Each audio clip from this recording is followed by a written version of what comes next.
৮০ ও ৯০-এর দশকে মিঠুন চক্রবর্তী ও শ্রীদেবী দুজনেই তখন প্রথম সারির জনপ্রিয় অভিনেতা-অভিনেত্রী ছিলেন। ওই সময় দুজন সম্পর্কে জড়িয়ে পড়েন, যা নিয়ে তোলপাড় শুরু হয় মিডিয়ায়।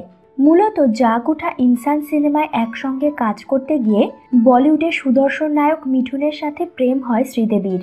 যদিও মিঠুন বিবাহিত ছিলেন, কিন্তু এর চেয়েও গভীর হয়ে ওঠে তাদের প্রেম। ১৯৮৫ সালে মিঠুনের সঙ্গে গোপনে শ্রীদেবীর বিয়ে হয় এমন তথ্য জানা যায়, যদিও তারা জনসম্মুখে এটা স্বীকার করতে চাননি। তবে একটি সংবাদ মাধ্যম শ্রীদেবী মিঠুনের বিয়ের সনদপত্র ফাঁস করে দেয়। এরপর মিঠুন চক্রবর্তী শ্রীদেবীকে বিয়ে করার বিষয়টি স্বীকার করে নেন। সে যাই হোক, এই দুই তারকার উইকিপিডিয়াতেও এমনই তথ্য পাওয়া যায় যে তারা দুজন বিয়ে করেছিলেন এবং সেটি ৩ বছর টিকেছিল। ১৯৮৮ সালে শ্রীদেবী মিঠুনের সংসার ভাঙে। এই নিয়ে দুজনেরই পক্ষে বিপক্ষে গল্প প্রচলিত আছে।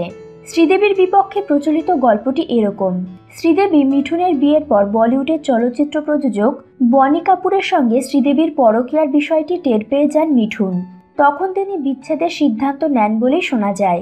বিচ্ছেদের পর শ্রীদেবী অভিনয়ে ব্যস্ত হয়ে ওঠেন। ১৯৯৬ সালে শ্রীদেবী গোপনে গাঁটছড়া বাঁধেন সেই বনি কাপুরের সঙ্গেই। এই বিয়ে করার জন্য বনি কাপুর তার প্রথম স্ত্রীকে ত্যাগ করেন। শোনা যায় যে বনি শ্রীদেবী বিয়ের আগে সহবাসকালে অন্তঃসত্ত্বা হয়েছিলেন শ্রীদেবী।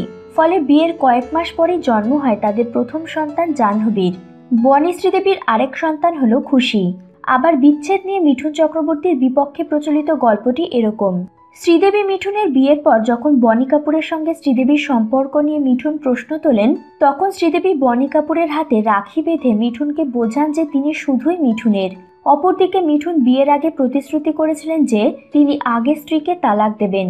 কিন্তু মিঠুনের প্রথম স্ত্রী যোগিতা বালি মিঠুনের দ্বিতীয় বিয়ে কোনোভাবেই মেনে নিতে পারছিলেন না। তিনি আত্মহত্যার চেষ্টা করেন। এতে মানসিকভাবে ভেঙে পড়েন মিঠুন। তিনি যোগিতা বালিকে তালাক দেওয়ার সিদ্ধান্ত থেকে সরে আসেন। অপরদিকে শ্রীদেবী কোনো বিবাহিত পুরুষের দ্বিতীয় স্ত্রী হয়ে থাকতে চাননি। বিচ্ছেদ হয়ে যায় তাদের। মিঠুন তার আগের স্ত্রী যোগিতা বালির কাছে ফিরে আসেন। তাদের ঘরে এখন ৪ সন্তান আছে। তো বন্ধুরা, মিঠুন চক্রবর্তী ও শ্রীদেবীর গোপন বিয়ে ও বিচ্ছেদের গল্প নিয়ে আপনাদের বক্তব্য কি কমেন্টের মাধ্যমে আমাদের জানিয়ে দিন। ভিডিওটি ভালো লাগলে লাইক দিন ও শেয়ার করুন।